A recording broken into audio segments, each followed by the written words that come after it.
It seems like Paddy Power might be rubbing their hands together now, a decision win. I don't think too many people might have backed that. What did you say to Max afterwards? Did you say you're a lot tougher than I thought, or good fight? I said, good fight, thank you for the exchanges, and he came to me and says, you're a nice guy, you're a showman. So, you know, which is probably true. I'm not the worst guy in the world, even though, you know, I might be a little bit, might talk shit a little bit sometimes, you know, but when you have a fighter like Max who wasn't disrespectful leading up to the fight, he kept quiet, did his media obligations. A lot of fighters say when they talk shit about another fighter, it lights a fire under them. Yeah, not me. It makes no difference. He could be the nicest guy in the world. He could be pure evil. You know, he could say anything. It makes no difference to me. Good, bad, ugly. There is no emotions to me in this. I approach it all the same. This is combat. This is a sport. I don't get emotional to my competitors. You know what I mean? He is a nice guy. Fuck it. We came out. We went at it.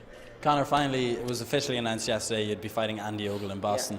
A lot of people thought you might get someone a little bit more known, no disrespect to Andy Ogle, but it seems like the UFC don't want to fast track you and build you up too quickly. How do you think the match is going to go? Yeah, it's gonna. I don't underestimate anyone. You know what I mean? Andy's a tough guy.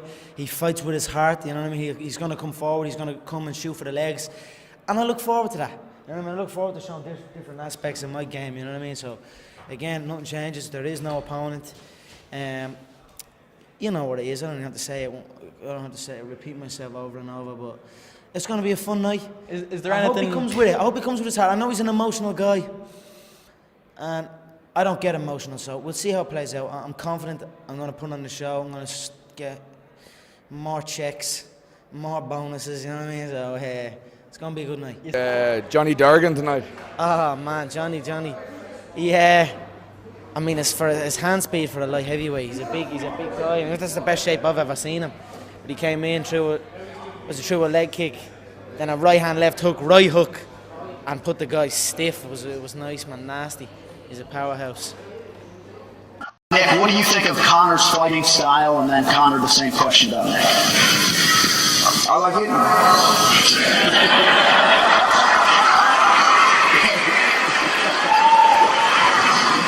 I like it too. Alright, next. I had some clean work in there tonight. I look forward to watching it back. When he stepped in a few times, I threw some elbows as well. I tell you, one man's face was open up and he's still just coming. He's still just coming at me. You've got to respect that. You've got to respect Nate and the style of fighting that he brings. How can you not? You know, when a man's hungry, they're different, you know. We were both hungry, we were both making weight. I don't know, we were sitting backstage and he took his flag out. And I wasn't even planning on walking out with the flag for the weigh-in. I said, he's taking his flag out, someone take my flag out. But then I also took my top off. So I took my top off and my flag out, and then he just had his flag out. So I looked over and he had his top off and his flag out. So the two of us were pacing back and forth. And then when we got closer together, we were just going at it. These things happen, you know.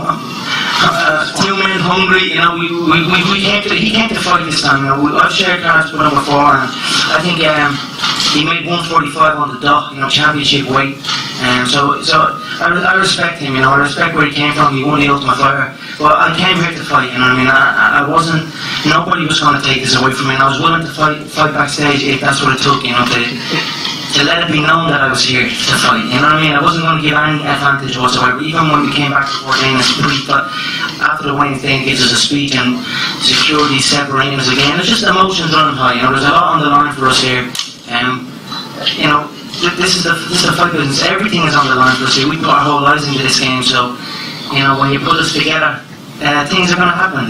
It gets heated. It is what it is. It's the fight business. So ultimately, it all ends inside the octagon. It's respect, really, you know what I mean? But this is the fight business.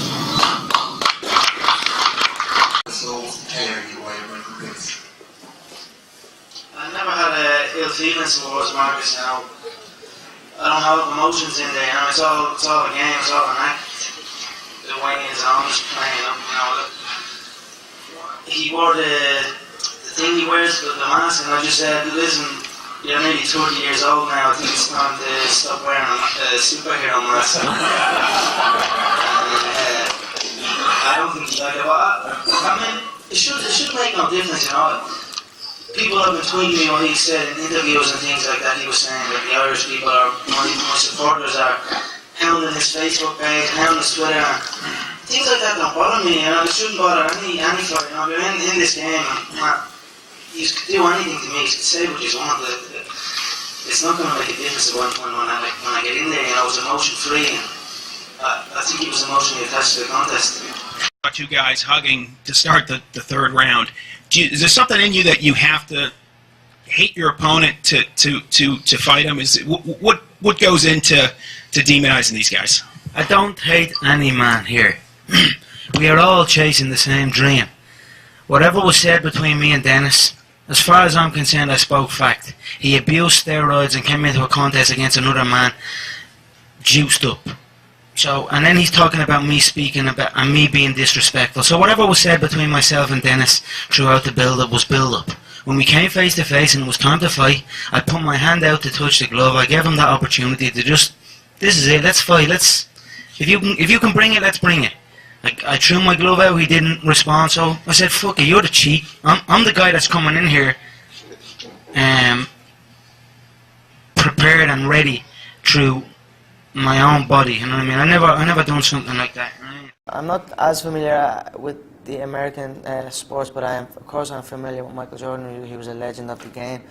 His talk on the court, not so much why did he taunt his opponent, or he did a lot. Yeah, again, this is all just confidence. You know, when you were, it's hard to be humble when you are the best. You know, it is simple as that. If you have supreme confidence in your ability, if you are outworking, if you are surrounded by your competition and you are looking around and you are better than these people, and you are outworking these people, and you are outmoving these people, it's hard not to let your confidence take over. It just builds and builds and builds, and I'm sure that was the same with Michael Jordan. And any top level athlete, there's always the same. There's always that hint of arrogance there, that hint of cockiness. You must be insane to your game, you know. And I'm sure that is what he was, and that is what I am as well. I don't know about nothing else. I don't know about other sports. I simply know about fighting. I have tunnel vision to this game. I know about movement, so I definitely have watched some basketball and admire their movement and their explosiveness. Of course I am familiar with Muhammad Ali. You don't just have him here. He is global. He is the man. Muhammad Ali was a guy that done what had not been done before. Changed the face, not only the face of his game, but the face of the world. You know, he was outspoken. He fought for what he believed in, and that he was charismatic. He was a legend, a hero, and I looked up to him. One of my first heroes was Muhammad Ali. When I was 11 years old, there was a group of people and they tried to attack me, and a fight broke out, and it was just me and one guy before everyone else jumped in on me. But we were fighting each other, and I slipped a punch, and I shuffled my shoulders and said Muhammad Ali and threw a shot, and he rolled under the shot but fell into a knee, and I ended up on top of him. So I'm at the calling myself Muhammad Ali, and I'm punching him in the head, and then somebody came in and tried to kick me, and then a whole group of them came in, and it was just a big fight, but it was me against 6 of them, and I ended up getting my ass whooped.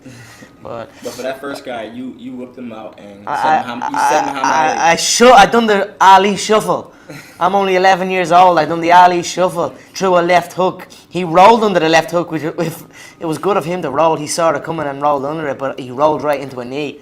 Yeah, I was prepared. I was studying tape. So no, so definitely Muhammad Ali was a hero of mine.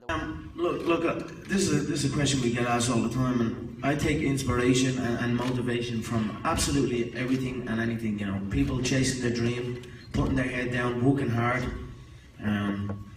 For me, obviously, Muhammad Ali was probably my first combat sports star that I looked up to. You know, I'd never seen anything like that, and I was fascinated by him growing up. But I've been shaped by many people. But thank you for that compliment again. It's a comparison that's been thrown at me a few times, but I cannot accept a comparison like that. Muhammad Ali is a special man. He done things that are unthinkable.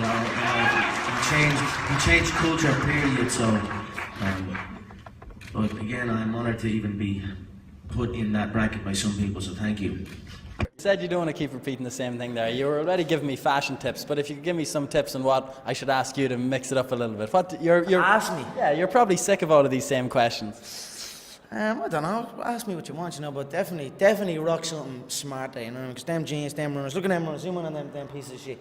And I mean, you're competing, like me competing against other guys, you know what I mean? I do the same thing that everyone else does. I just wore a dicky bow one time, and I just, you know what I mean, I just talked a little bit, you know what I mean, now, and that just grew so much, you know what I mean? But, so if you wanted, what's the other guy you're competing with? The other fat guy, the fat MMA, or the other MMA side? I don't think I should. Fucking name him! It's Powerhouse MMA. You're competing with Powerhouse for like the Irish MMA thing, you know what I mean? If you want to take it out from him, you know what I mean, you should rock up suit, short, tied up to the thing, proper microphone. That's a piece of shit. That's also a piece of shit. You know what I mean? Rock up like you mean it. You know what I mean? Act and you will become. Even fake it like you're the fucking. You know what I mean? Like you're because you're like the Irish Ariel Helwani. You know what I mean? If you're like the Irish Ariel Helwani, you could say. You know what I mean? He wears. What does Ariel be rocking at the events? Slick. You know what I mean? Looking slick, big nose and all. But this is an endorsement, is it? You're telling me I can be as good as Ariel? Well, you know, you should tell yourself. I tell you because of course I support. You know what I mean? I support if that's what you want to say. You know what I mean? If that's what your aim is, then man, you can do it. It is you know what I mean? bigger and better. Definitely, of course. Well then, Sue, Diggy Bow, or maybe not Diggy Bow because that's yours. Yeah, short, whatever. You know what I mean? And just fucking act like you are Ariel Helwani. You know what I mean? You're Ariel Helwani. If Ariel Helwani came from Craggy Island, yeah. Ariel Helwani, father Ted. The notorious Conor McGregor. We're going to see him next. 17th of August, Boston. Conor, the last time we spoke, you had a bit of a dig at me. What do you think of the outfit? It's alright. Just alright. I would have liked maybe a jacket or something. I mean, the check's a bit. I wore a jacket at my last. The check is casual. Check shorts are casual. You know what I mean? So now here, you know, that was in backstage in an arena. You know what I mean? Now we're in a. What would you call this? Like a conference room. You could at least. If there was ever a time to do it, it was in a conference room. You know what I mean? You could have rocked in and rocked the proper suit. You look alright. And what about the equipment? It doesn't look too good, does it? It looks better. Is that that's a new one, is it? I've had that a while, but it's because we're all the good stuff has been used for your documentary. Yeah. No man, you're doing good, man. You're doing good. Rocking Irish MMA. We follow the lead of you because you're the one who's. You know, I love this. This creates drama. Drama creates emotion, and emotion, you know, it creates dollars at the end of the day. He's going to come in as hype. He said a lot. I've said a lot. Now we get to show it. You know what I mean? Now, a lot of people are going to tune in out curiosity. Who's this loudmouth Irish guy that keeps talking all this shit about everyone? And now here's the time where I'm going to prove what I've been talking. So I'm happy. What are you going to do to this guy? I believe in my preparation. I believe my movement is too dynamic. It's all horse shit, that is. I have a great relationship with Lorenzo and a great relationship with Dana. Don't get me wrong, I'm climbing that corporate ladder every damn day, and we will be neck and neck. Maybe somewhere along the line I will take that lion's share, but we will always be together. That's loyalty is what I have. They gave me this. They are helping me with this, and I am helping them. We are a team. So much respect to Dana, much respect to Lorenzo, much respect to everyone involved in the UFC. I'm not trying to break out. I'm just trying to grow, be eye to eye, and get my share of the fucking pie, and that's it. And they know that. I say that straight out the back. But I will always be in association with Zuffa and the great team at the UFC. It's an honour to grow with this company. I don't know, we'll see what happens, you know what I mean? Just keep positive and, again, keep believing, keep training, keep trying to learn every day, trying to learn new shit every day. And that's it. If the call comes, the call comes. And just believe in yourself. Believe that you're better than everyone else, you know what I mean? I always looking at fights or looking at anything, obviously I can do this, I'm as good as that. And just believe in yourself and be cocky and be confident and be humble, train hard. That's it. Did Dustin say anything to you either in the ring or in the back? No, in the ring he was humble. You know, Dustin is a good kid. I had no ill feelings towards Dustin. It was weird to me that he was like, I've never hated a guy as much as I hate this guy in my life, or something like that. He said, me, that is weird. I cannot hate the man that has the same dreams as me. And, you know, I have no emotion to them at the end of the day. I am on my journey. He's a humble guy. He came to fight, and I have nothing but respect for these competitors. Make no mistake, I am cocky in prediction. I am confident in preparation, but I am always humble in victory or defeat.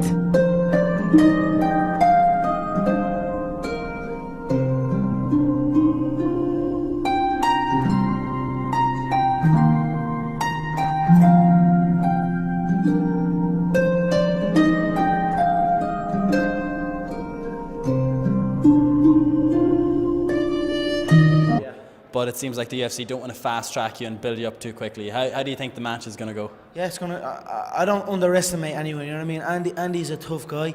He fights with his heart. You know what I mean? He's gonna come forward. He's gonna come and shoot for the legs, and I look forward to that. You know what I mean? I look forward to showing different aspects of my game. You know what I mean? So, again, nothing changes. There is no opponent. You know what it is. I don't have to say it. I don't have to say it. Repeat myself over and over, but. It's going to be a fun night. Is there anything? I hope he comes with it. I hope he comes with his heart. I know he's an emotional guy, and I don't get emotional, so we'll see how it plays out. I'm confident. I'm not.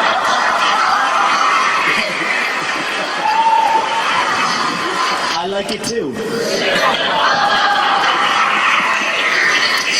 Alright, next. I had some clean work in there tonight. I look forward to watching it back. When he stepped in a few times, I threw some elbows as well. I tell you what, man, his face was open up and he's still just coming. He's still just coming at me. You've got to respect that. You've got to respect Nate and the style of fighting that he brings. How can you not? You know, when a man's hungry, they're different. You know, we're both hungry, we're both making weight.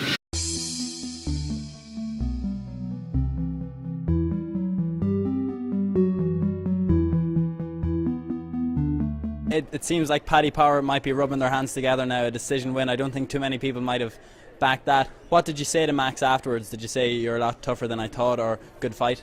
I said, good fight, thank you for the exchanges, and he came to me and says, you're a nice guy, you're a showman. So, you know, which is probably true. I'm not the worst guy in the world, even though, you know, might be a little bit, might talk shit a little bit sometimes, you know, but... When you have a fighter like Max who wasn't disrespectful leading up to the fight, he kept quiet. I'm going to put on the show, I'm going to get more checks, more bonuses, you know what I mean? So it's going to be a good night. Johnny Durgan tonight. Oh man, Johnny. Yeah, I mean, it's for his hand speed for a light heavyweight. He's a big guy. I mean, that's the best shape I've ever seen him. But he came in through a leg kick, then a right hand, left hook, right hook, and put the guy stiff. It was nice, man, nasty. He's a powerhouse. Nick, what do you think of Conor's fighting style? And then Conor, the same question about Nick. I like it. There is media obligations.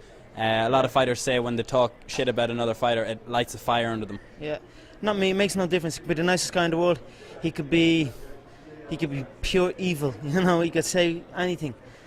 It makes no difference to me. Good, bad, ugly. There is no emotions to me in this. I approach it all the same. This is combat. This is a sport. I don't get emotional to my competitors, you know what I mean? He is a nice guy. Fuck it, we came out, we went at it. Conor, finally, it was officially announced yesterday you'd be fighting Andy Ogle in Boston. Yeah. A lot of people thought you might get someone a little bit more known, no disrespect to Andy Ogle.